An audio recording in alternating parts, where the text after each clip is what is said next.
Welcome back to the Lift Free and Diet Hard podcast. I'm your host, Andrew Coates. Join me along with industry leaders and friends on a quest to get more people through the gym door and eating and living healthier. Join me where evidence meets empathy while rejecting fitness industry fads and extremism. Let's begin. Long overdue, Alex Allen. And funny enough, I just recorded with Melody Schoenfeld yesterday. I was talking about how I saw her at the Olympia. Well, I also saw you at the Olympia. You were there at a booth. And you are, among many other things, an online coach, the host of Born to Thrive podcast. And you've got a bit of pretty eclectic background. You're actually not dissimilar from me in that we don't have traditional degrees in exercise science or nutrition. I mean, your education degree is in music, if I'm correct. I have two. So musical theater and fire science. Ah, right. Because I knew you spent time as a firefighter and you have some background in acting. So you've taken... I love people. It validates my path because I've owned a nightclub. I have a business degree, but it means that you can benefit greatly from a lot of varied life experience. And I think it makes you a really good coach as opposed to being that 19-year-old freshly minted trainer, right? Which is fine too. I've actually been a trainer the whole time I went through everything. So I started my fitness journey when I was technically like 18. And then I actually became a trainer when I was 19, just through NASM, you know how everyone does that. But it was kind of on accident because I went through a weight loss journey where I had joined a boot camp class. A bunch of people in the boot camp class were bodybuilders and stuff. And they were like, oh, we don't actually do the boot camp classes. We go to the gym. And I was like, wait, so why are you coaching these boot camp classes? Because some people like them and they're good, but if you really want to get muscle and get big, you have to go to the gym. So I joined a 24-hour fitness, and when I joined, they tried to offer me like the free personal training session, which is basically just trying to get you to sign up. And I told them I was actually trying to become a trainer myself because I wanted to learn more about it.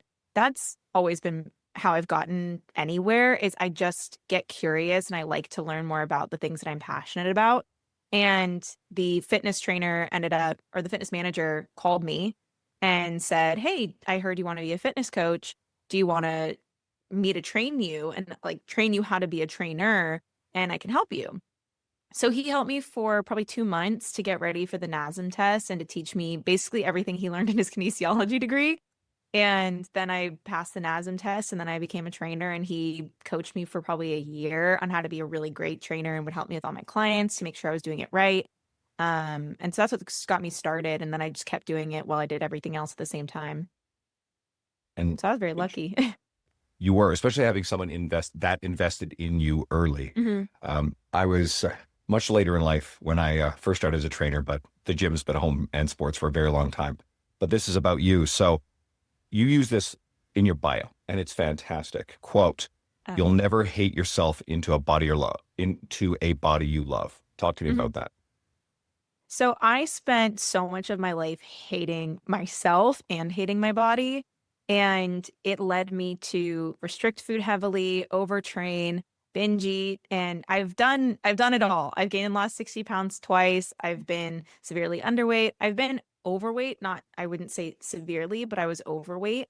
And I learned the hard way that by doing things from a place of self-hate, it was never sustainable and it was never enjoyable because I was just always miserable. And I think that that's one of the most important lessons. My downfall that I've learned as of late is I have a savior complex. I'm an ENFJ. And so I always want to save everybody. And so I don't want people to have to go through the same things that I did to get to this point. And I hope that I can educate and get people before that happens. But I also have to remember that for a lot of people, you do kind of have to go through the BS and the hard stuff to learn that. You have to go through the kind of hating yourself or the being down on yourself or being hard on yourself phase to realize that that's not sustainable and that's not the way to do it. For anybody who's wondering what you had referred to, that's a Myers-Briggs test. Yeah. Like one of the archetypes, right? Nerd. Yeah. And the protagonist. I like thinking about it this way. Hate, anger, negative emotion, it's really effective fuel, but it's really dirty fuel. You can't run on that fuel for a long time. it helped get me started. And I have so many friends who are the same way. Like for them, they're so type A, they're very disciplined, and they do come from this place of almost fear or self-hate. And it fuels the initial fire with so much passion. But then they get worried that if they stop or if they slow down, then suddenly they're going to lose everything. And it's not true. And also, it's important to remember that those feelings are okay. It is okay to get angry. It is okay to have, like, quote, negative emotions, but you have to give them appropriate space and recognize that they shouldn't be the only driving force. The reason I say it's okay to have those feelings, a lot of people think that it's almost a bad thing. And the reality is, we're human beings. We're going to have those emotions. No one is genuinely happy or okay all of the time. Mm. And the only way to truly feel love and happiness and excitement is by letting yourself feel the kind of shitty stuff. I guess there's a lot. Someone can easily get into a shame spiral if they felt like those emotions are a bad thing. Yeah. I felt like that for a really long time. It took me a really, really, really long time to recognize that I was really operating from a place of shame. I felt really ashamed of the body that I had. I felt really ashamed of the way I was showing up. I felt really ashamed of not dealing with my stuff, or for getting angry, or for feeling insecure, or for comparing myself to other people. And the reality is, we are human beings. We are so complex. I still find myself comparing myself sometimes, but the difference is I give myself compassion and I get more curious about it. So rather than trying to just not feel it, or to berate yourself for feeling anything like that, recognizing that it is a human emotion. And one of my favorite quotes is, "Where you are triggered is your therapist." So recognizing that any triggers that you have is an opportunity to learn and understand why you're feeling that way, and to get more curious. Like, jealousy is an indication that you want what that person has. And because I'm not going to get jealous of someone living on a farm in the middle of nowhere. I don't want to do that with my life. I am going to get jealous of somebody who's maybe has a really nice house on the beach and has a dog and is married, and certain things that I know that I want for my life. And I'm like, okay, cool. I know that they do that. And I know, and also, again, this is where it's important. You can get, quote, jealous, but then you can also be so excited and celebrate that those people have those beautiful things.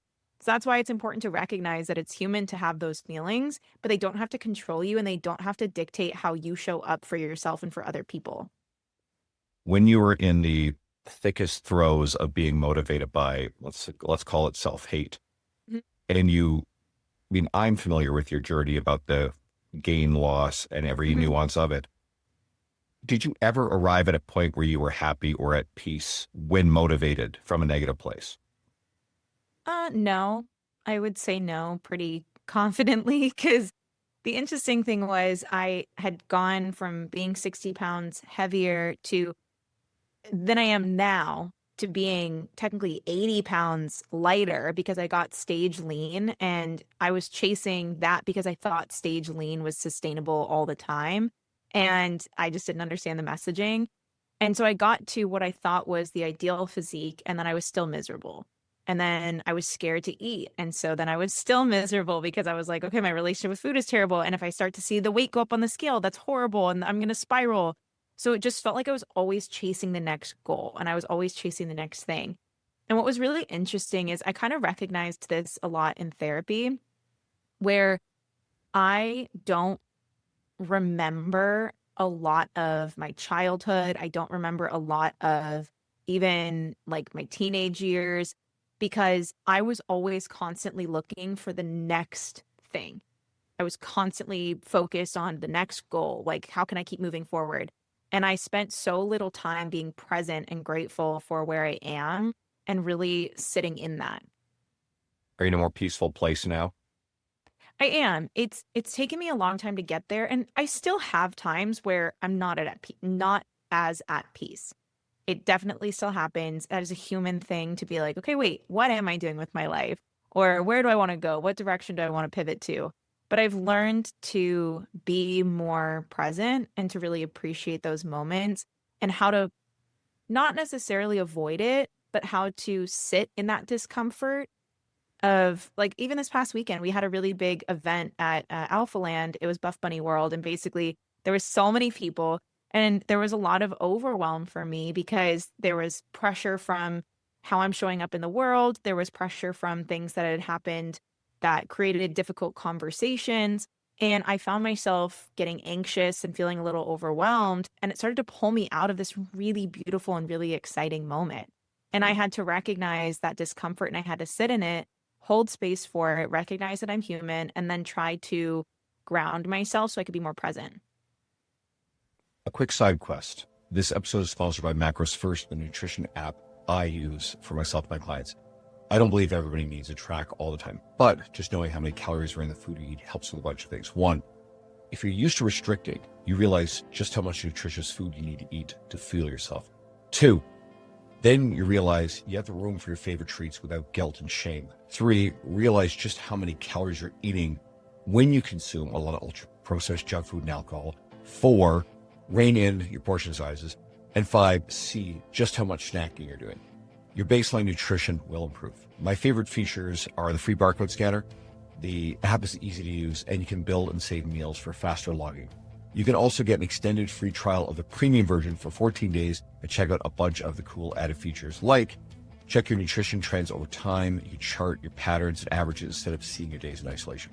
To get your free premium trial, download Macros First, and during setup, you'll be asked, how did you hear about us? Type in the code, Andrew. Make an assumption here, but you are sponsored by Buff Bunny, which I think is pretty prestigious in this space. I suppose the person who aspires, there's probably a point in time where you would have liked to have before it happened.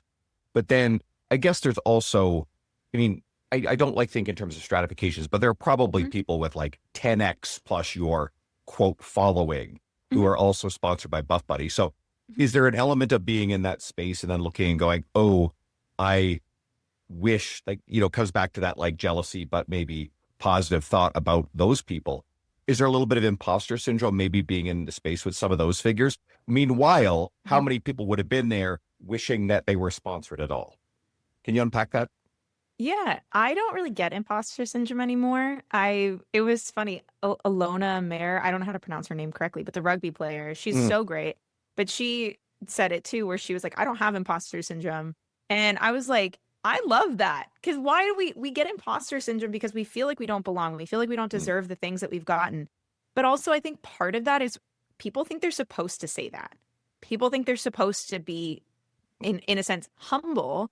Yes, you should be humble, but that doesn't mean that you shouldn't celebrate the really hard work that you've put into things. And just because you're not where maybe somebody else is with, I think this is so important to recognize that just because someone has a following doesn't mean that they're better than you. And it also doesn't mean that they have their life more together than you. People see a following and they assume that someone's making a ton of money or that their life is perfect or that there's just nothing ever wrong. When the reality is you have no idea. You have no idea. And you're just comparing yourself to a highlight reel. And even me, who tries to share very vulnerably and share openly what I'm going through and what's going on in my life, I'm not going to share everything. You're not, respectfully, it's not my diary. It's not my therapy. That's not appropriate. I try to share lessons that I've learned, but I also try to be really cognizant of this is my personal life and I'm going to keep it personal. But I think that the reason I don't have imposter syndrome as much anymore is I know I've worked really hard to get to where I am. I also know I want to go farther. And I didn't get jealous of anybody there there's one girl there who has like 2 million followers. And she's so great. She's so sweet. And I was so excited for her. I thought that was really beautiful. There was volunteers there who were hoping to be on Buff Bunny Collection and who would ask questions about how do I get on the team and how do I do all this? So there's people who dream of it. Again, you can appreciate how far you've gotten and recognize that it's something to be grateful for. And you can also still be striving to do more. There's so many things that can exist. And I sound so calm saying this. It doesn't mean that I don't have moments where I'm like overwhelmed or I'm anxious. Like I literally just said I was.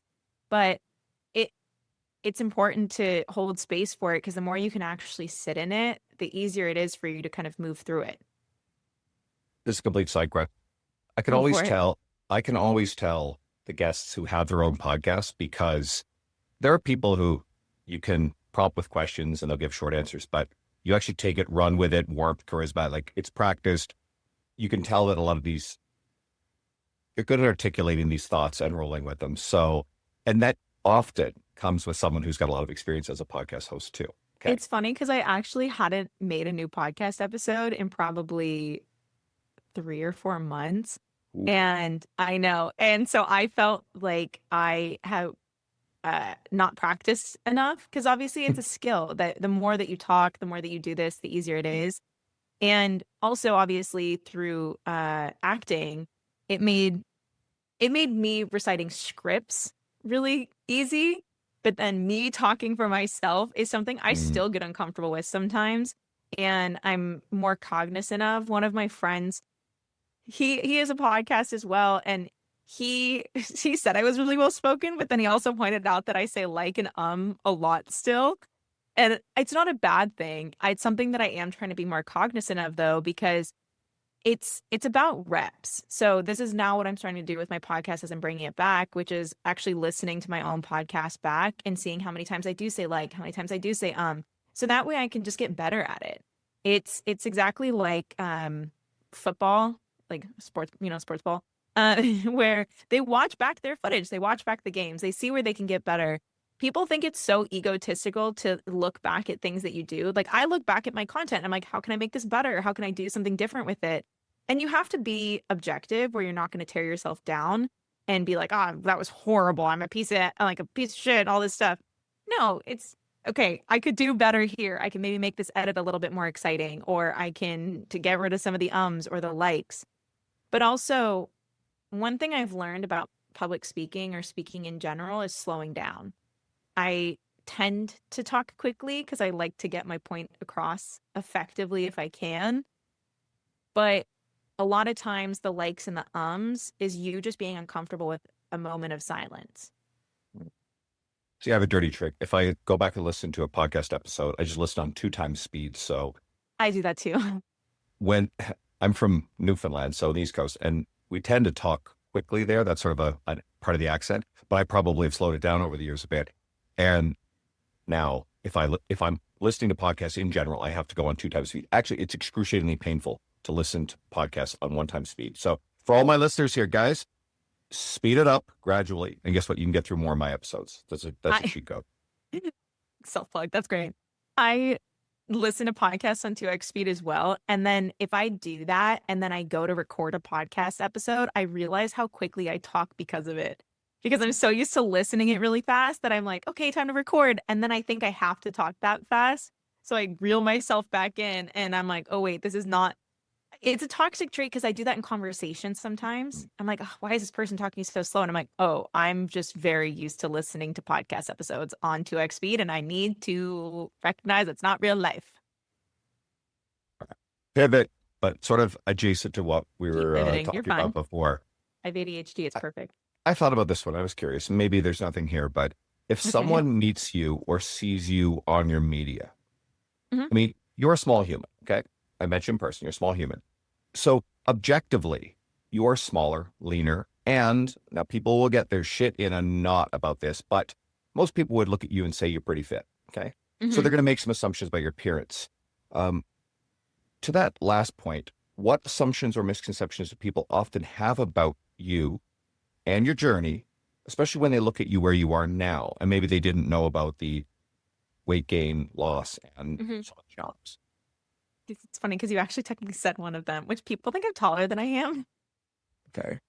Most people think I'm like 5'7" or 5'10", and I'm like, oh, I'm 5'2" on a good day.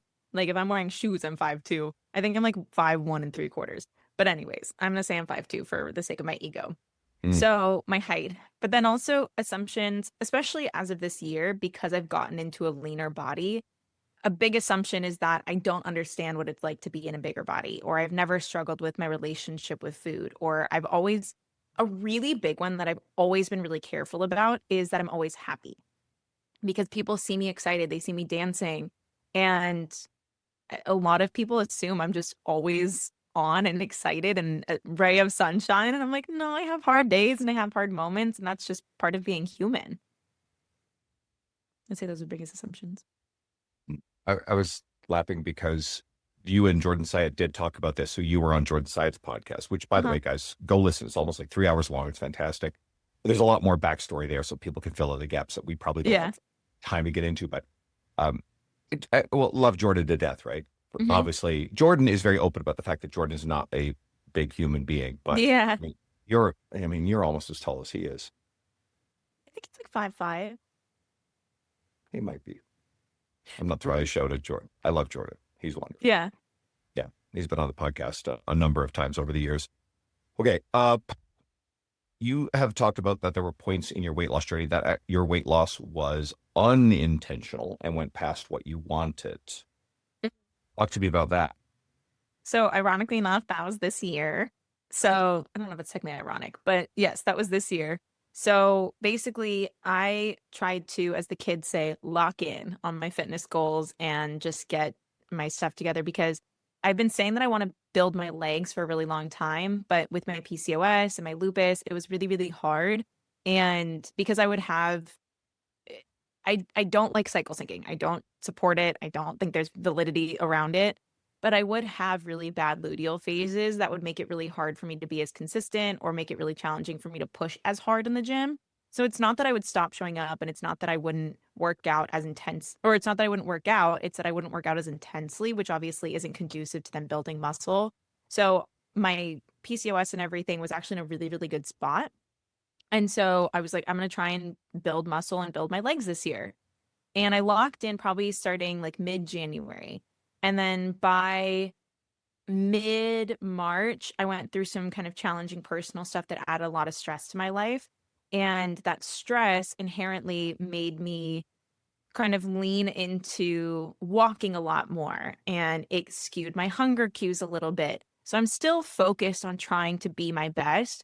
But then PCOS started to get worse and my luteal phase started hitting hard again. I'm walking a lot more because it's how I like to manage stress. My hunger cues were just really off. And so I just wasn't eating as much.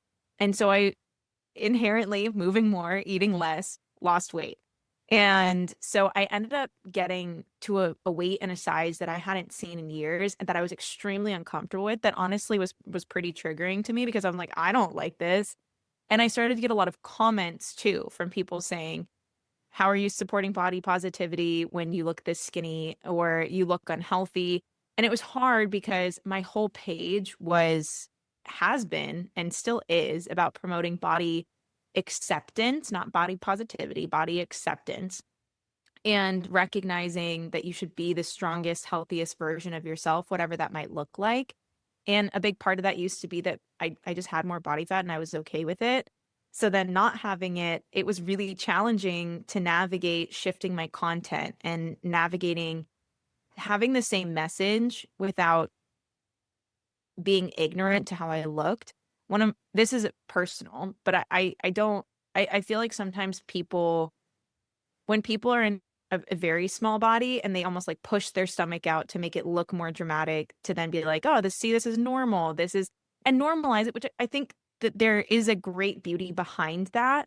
But we have to be careful and we have to be self-aware that you having to push out your stomach or really roll your stomach down to have rolls isn't necessarily going to make other people feel better about their body. If anything, it might just seem like there's some ignorance there, but that's not to it's also important to recognize that maybe that person does struggle with those insecurities. So who am I to say that you shouldn't have them?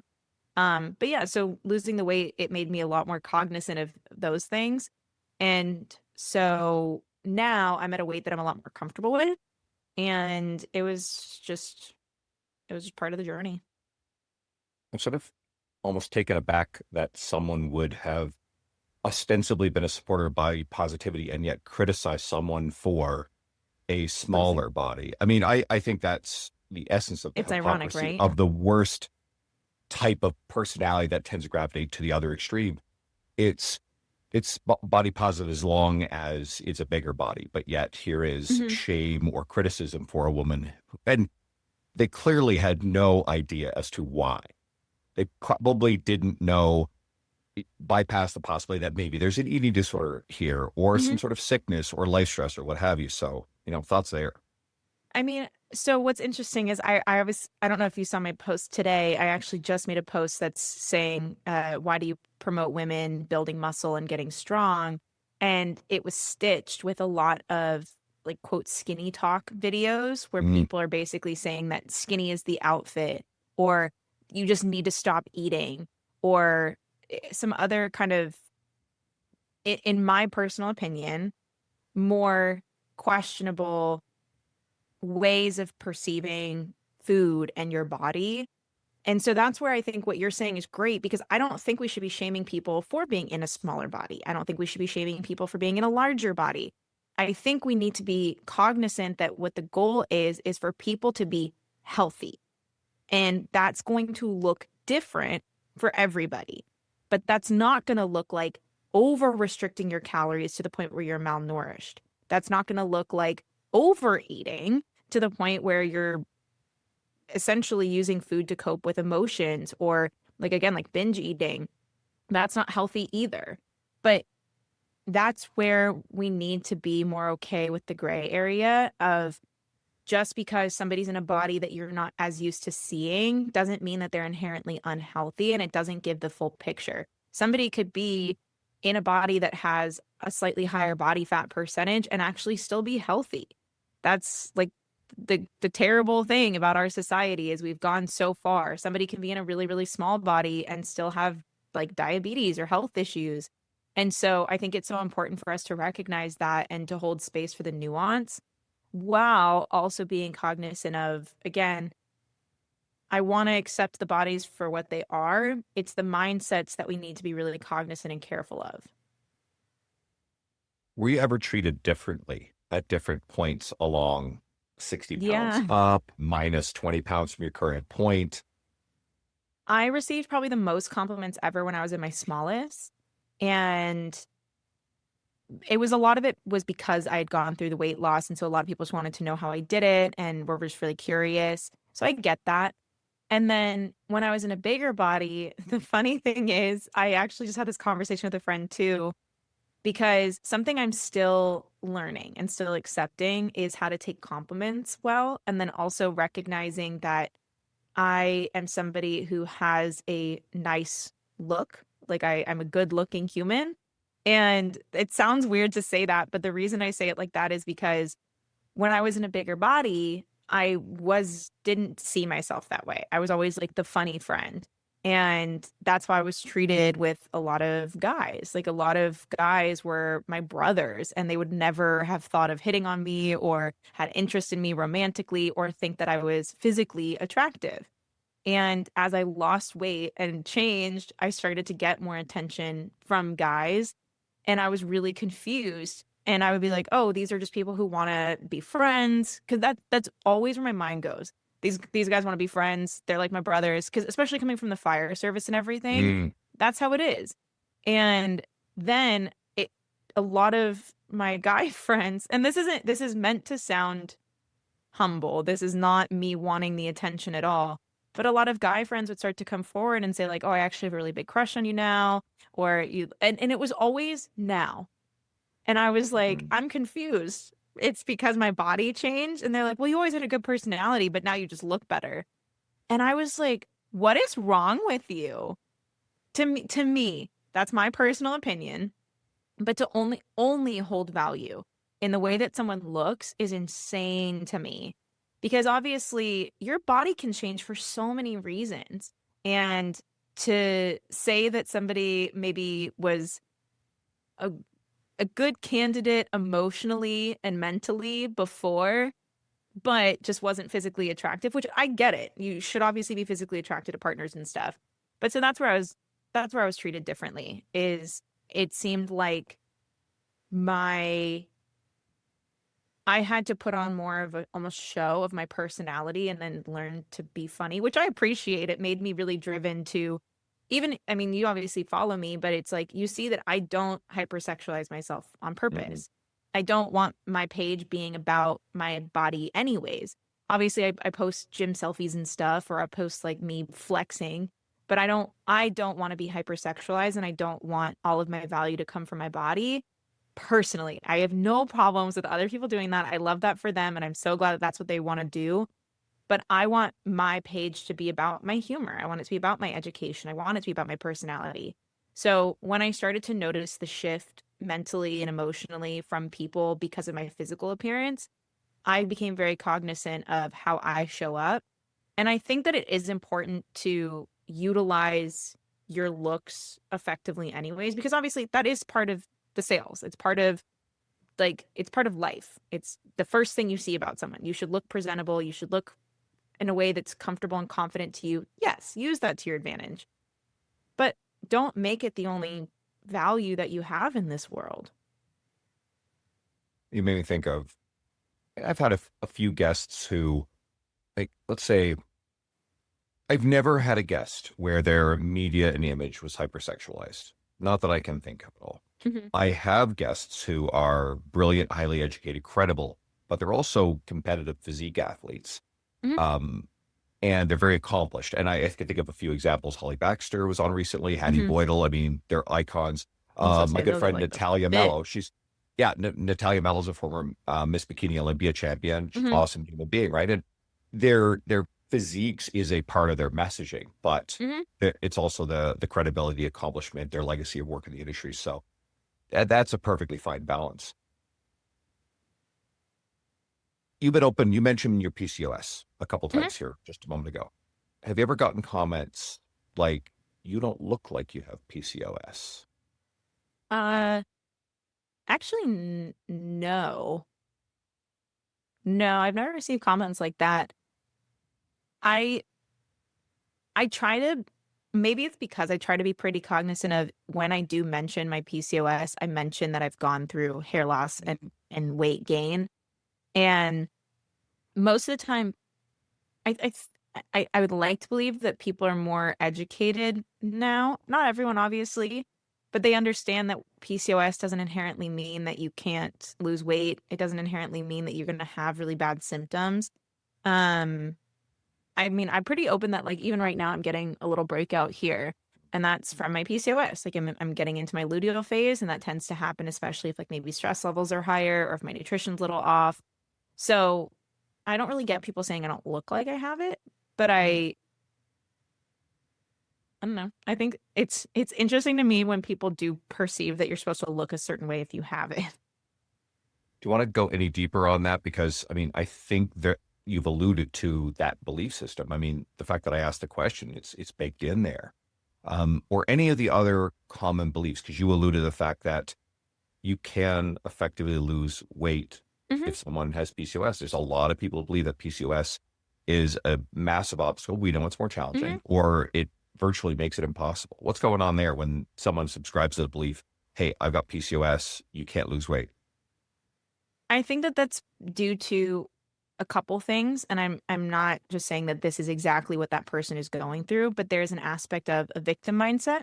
So wanting to blame outside circumstances or even things that aren't fully in your control as almost an excuse to not see the results that you want, while also not having a good perception of what are realistic and reasonable results for you to have anyways.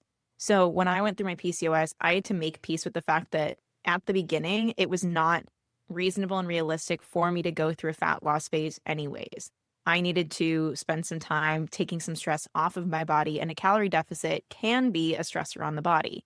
And so I spent some time at maintenance and I spent some time training less intensely in the gym. So I was moving less and I was eating more. So I inherently gained weight.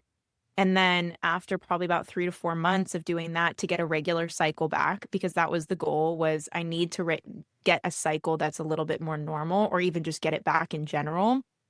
And once I did that, then I went through a fat loss phase. Was it harder? Yeah, because I had to eat less than I was used to, and my cravings would be significantly higher. And I also had to be really cognizant of sometimes when I would do too much when it came to uh, cardio, my PCOS symptoms would almost instantly get worse. So, like, my luteal phase would just get horrible. And so I had to be really cognizant of that. But then also, again, the mindset aspect is a lot of people think that they just can't lose weight because of it. We are not special butterflies that basically defy the laws of thermodynamics. It is always going to be calories in versus calories out. Again, there's a lot of physiology that makes it harder. So maybe your cravings are worse. Maybe it does exacerbate your luteal phase symptoms, which makes you more tired. And so you don't want to move as much. Maybe, again, it's just not the right thing for you to be focusing on in that moment. Another quote I pulled from your media: don't sacrifice your own needs for the sake of others. Compromise and be thoughtful, but don't neglect yourself in the process. Mhm. This doesn't make you difficult or unkind. Mhm. Why does this matter? I'm somebody who I'm a recovering people pleaser. And so I would, and especially as I said, a lot of my jobs would be focused on trying to help others. So personal training, firefighting, it was literally sacrificing myself for the sake of others. And obviously in firefighting, we learn like, don't put yourself at risk for somebody else, but you're putting your life on the line to try to help people. And even with like personal training, you're not putting your life on the line, but you're in service of others. And I recognized that a lot of my desires to do stuff like that was to almost avoid the discomfort of sitting with my own stuff. And also, again, to try to save everyone else. And so I had to learn the balance of that, where I still can be so passionate about wanting to help people and I can still really want to see people succeed and, again, show up in a thoughtful way. But a lot of times, and I don't want to say that this is specifically around women, but I do think women have a tendency to do this more just because, like, we have the pressures of being a mother or how we show up as a partner. Like, there's certain expectations, but I don't want to just say it's women because men do this too. But we will think that we need to sacrifice our own needs for the sake of everyone else, when the reality is that leads to resentment. It leads to not showing up authentically and fully, and it can actually make things worse. When the reality is, like, if we show up for ourselves in a thoughtful way, so again, making compromises and do the things that we say we need to do and take care of ourselves, we will show up better inherently for others. No, I like that. This theme's come up a few times in recent episodes, and it's a delicate dance. And I'm always very careful how I express these things on my media Mhm. too, because I'm always fearful that if I talk too much about my boundaries, then less people will reach out. And anybody who follows my media or anybody listening, like, I cannot stress this enough. If you have an open invitation to send me a message on social media, Instagram is Mhm. probably the main hub. I will answer questions. I love responding to stuff. I can always do that very thoughtfully. Mhm. But there's also, I'm going to give you guys an example, and I think I got to pull this out of my LinkedIn. So I don't use LinkedIn almost at all. And I got a message, a request and a message from a guy I have no relationship with, don't know. But this sort of thing usually sets off alarm bells. So the message reads, "Hey, Andrew, glad we connected. I'm always interested in hearing what drives other business owners. What's been your main focus or project lately?" Now, here, you listen to my response, okay? And this might seem blunt, but hi, so-and-so. Would you be so kind as to be direct and transparent with your purpose and intentions with this? I all too often get inquiries that are thinly veiled precursors to some type of pitch or unwanted solicitation. I'm less active on LinkedIn, but my work and projects are very easily accessible via Instagram. And I haven't gotten a reply. Now, what I didn't like about the message is, number one, it sounds sort of salesy and spammy. Mhm. But two, the way that the question was asked, it placed the burden of effort on me with this vague, nebulous request. So here's what I will tell people: ask specific questions, ask thoughtful questions, because this is like him acting like he's interested in me. He's got an agenda. I just don't Mhm. know what it was. And that's why I asked about it right off the hop. So I usually, when I suspect someone, is up to something that's very self-serving and there's no genuine interest in authentic relationship, that's where I filter it out. Why do you engage in the first place? And that's a fantastic answer. And I'd say 98% of the time I don't. This came up, I think it was Cal Newport in one of his books, and he's Mhm. great at this stuff, or maybe somewhere else. It's like, if an email or a request Yeah. isn't strong enough or interesting enough to justify a yes, it doesn't justify a response either, which I actually operate based on that. I think I responded because maybe I was being uncharitable in my assumption and there was a genuine, intent there. And this way I could ask a sort of a blunt question, and then he could get right to the point of it, which makes it Mhm. efficient. But to your point, and I think this is what wisdom for everybody else is, we actually have to filter, because if it's very evident that someone's trying to sell us something, guess what? No, I don't respond. I mean, I think it's also important to recognize too, you can choose when you respond to anybody in general, because you're mentioning how you have an open invitation for people to message you. And I have the same thing with clients. Like I tell people, message me whenever something comes up on your mind. I have notifications off. So Same. yeah.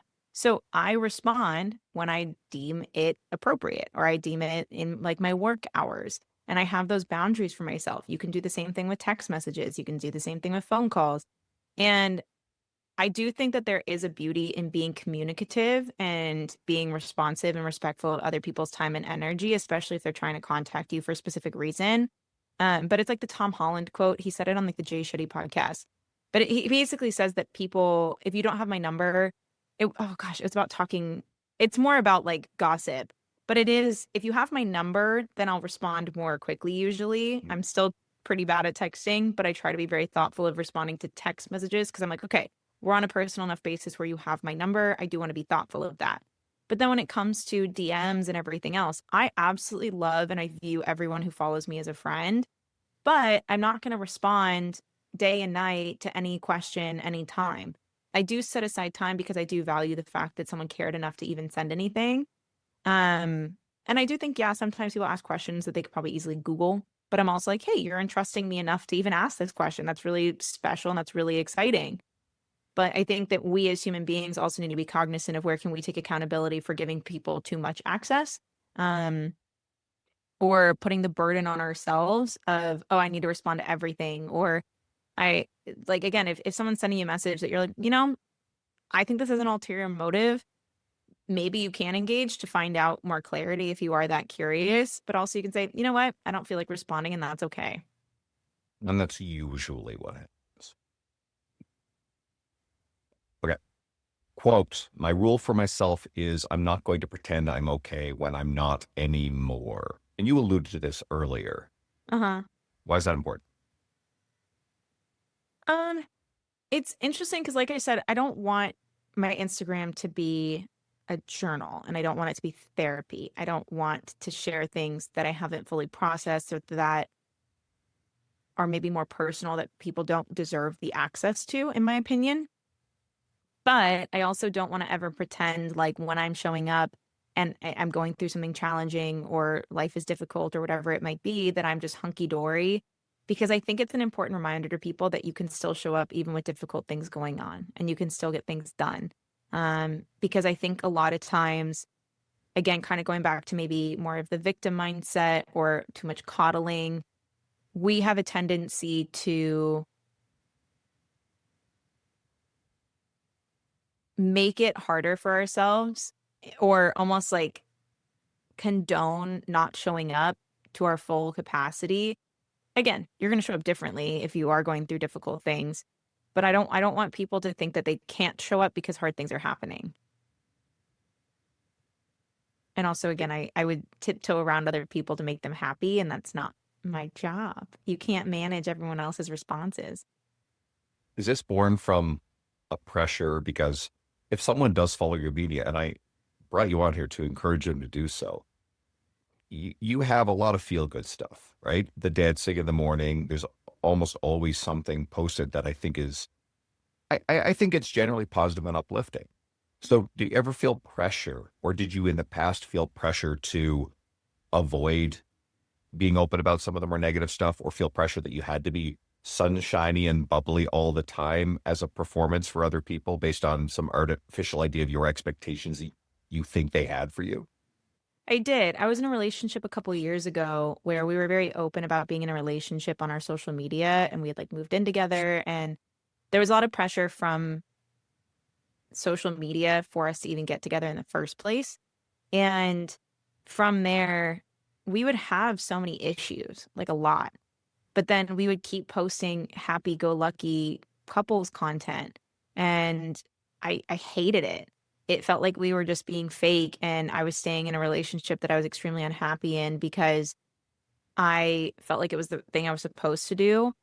And I had never really been that person. And I was very grateful because I was also obviously posting fitness content, but it inherently made me really avoidant. And so I was avoiding the discomfort of leaving a relationship because of the unknown or because I thought it was, again, what I was supposed to be in. And so I just poured myself into my work and my business and my body. And it was great in those senses, but then I was still miserable. And I think that when and he's not a bad person, I want to be abundantly clear that like we just didn't work. And when we did separate, it gave me so much more clarity on what I actually want. And so then when I got into a new relationship, it did make it more authentic and it made it more intentional, where when I did share it, it was sharing the real parts of it. And then similarly, now something I try to be very cognizant of is sharing things that actually feel real and feel authentic to me, because I don't want, again, I don't want to give a false image to people, because we already do so much of that online. Again, you're seeing highlight reels, you're seeing the curated things. And again, I think that's why like now with my personal life, I do keep it a lot more personal, because I don't want to feel that pressure to be like, oh, there's something wrong or whatever. But also, again, if there is something wrong, I can say that there is, and I'm just not going to share it. I actually don't share a lot of my personal life and, whatever. And when I learned the hard way that you don't have to. no, I mean, and when we're traveling, like the friends I've made in the industry are absolutely just as close and real as the people that, are Mhm. geographically local, right? But there's still almost sort of a segmentation in our minds too. And oftentimes when I'm traveling at events, I take less photos. I'll still post some stuff, but I'm better at just being immersed in it. Mhm. Anytime I go to a concert, I go to with one of my best friends. He has like almost no social media footprint and just sweet, quiet human I've known for 2 decades. We go to a ton of concerts together, and I'll usually snap a photo of us just to kind of Mhm. whatever, but with, if I'm in a social setting, I don't often take photos or videos because my friends don't have your and my style of social media, right? They're Mhm. not, I very careful with how I say this, but they don't have the large social media following and they don't have a forward facing brand in the fitness industry. So I just like enjoy those moments and I don't take, it's almost like, I feel like to document that with my close friends when we're being social, it's almost an intrusion. And I don't automatically feel like I have anybody's permission to broadcast that to, what is objectively a larger social media audience, right? So I like just being immersed in it. Now Ozzy, my cat, and you know what, for the video people, you guys are he's actually like just sleeping in the chair next to me. You'll see a million pictures of Ozzy online and he seems to have a sense, he knows something's up when I get a camera in his face, but I don't think he truly understands just how many people love him. For me, I love photos and I love videos because I love having the memories. And so I'm really cognizant of, I try to be really intentional about doing that, like taking photos and taking videos when I'm with friends, but I just don't feel as big of a need to share it online now. So I'll share certain things, and especially stuff that I'm excited about, because you should be excited and you should celebrate that. Like people want to see other people happy and want to see them living their lives, but it's also okay to be doing things and not have to share it and to just be in it. And like again, take the memories just for the sake of taking the memories, not just to post them on social media. I'm almost bad with this stuff about like, I mean, my wall is rarely actually much of me. It's really just kind of words and ideas or things from the Yeah. podcast. So I've almost gotten too much into that. And I think I need to shift back the other way. This has been, oh, you're going to say something? Oh no, there's no right or wrong way to do anything. I mean, yeah, there's more optimal ways for certain things, but it is about doing what feels right for you. A quick sponsor break for my current aspiring coach listeners. This episode is brought to you by Train Heroic. If you know me, you know I only work with sponsors I use personally and where I know the people behind the product. Train Heroic is the best online coaching software in the industry. Not only is it a great platform for one-on-one coaching, it's fantastic for group coaching and selling standalone programs. Train Heroic is used by some of my trusted friends, so I switched my online group program here, and my members love it, raving about its ease of use. Having a dedicated app means far greater reliability for my clients and has been by far my best experience with any online coaching software. Train Heroic is a proven and stable industry leader, meaning it isn't going to suddenly disappear one of the biggest risks in choosing an online coaching software. When you start a free trial today, you'll get 90 days free to experience why I love and trust this platform. You'll get full support from their team, who've been a joy for me to work with. I trust Train Heroic and the people behind it. Here's how to activate your free 90-day trial. It's 2 important steps. Number 1, go to www.trainheroic.com/liftfree. Step 2, reply to the email you get. It should be trials@trainheroic.com, and let them know I sent you, or go to the links in the show notes. I think as social media shift and change, and sometimes it feels louder and more competitive, I feel like I've gone almost the other way. It's like almost hiding in plain sight, and I'm more at peace that way. So As long as it works for you. exactly. This has been fantastic. Nice exploration into your thoughts, wisdom, philosophy, life. Everybody can find you at the Alex Allen, ALLEN. Yes. Is there anywhere else you want to send people to? You're going to get the podcast back up and running soon? Yeah. So the podcast will be up in 2 weeks. And so it'll be up probably by the time this one goes up, I'm assuming. And so, yeah, Born to Thrive on all platforms. And then the Alex Allen on Instagram, TikTok, and technically YouTube, but I barely post on there, which I need to start. It's so much pressure to be on all the things. I mean, I put these episodes up on YouTube now. I've had a YouTube channel for a long time. I've done minimal with. There's a library of exercise, quick demo videos without the 3 minutes of bullshit and preamble, only to find out that the exercise is taught wrong. So if you want to check that out, there's a ton there for you. And coaches, you can use that as your online video library if you don't have the time, resources to go film your own. It might help you. So if you guys want that, just DM me. I'll send it to you. Alex, thanks for coming on. It's been a joy. Thank you.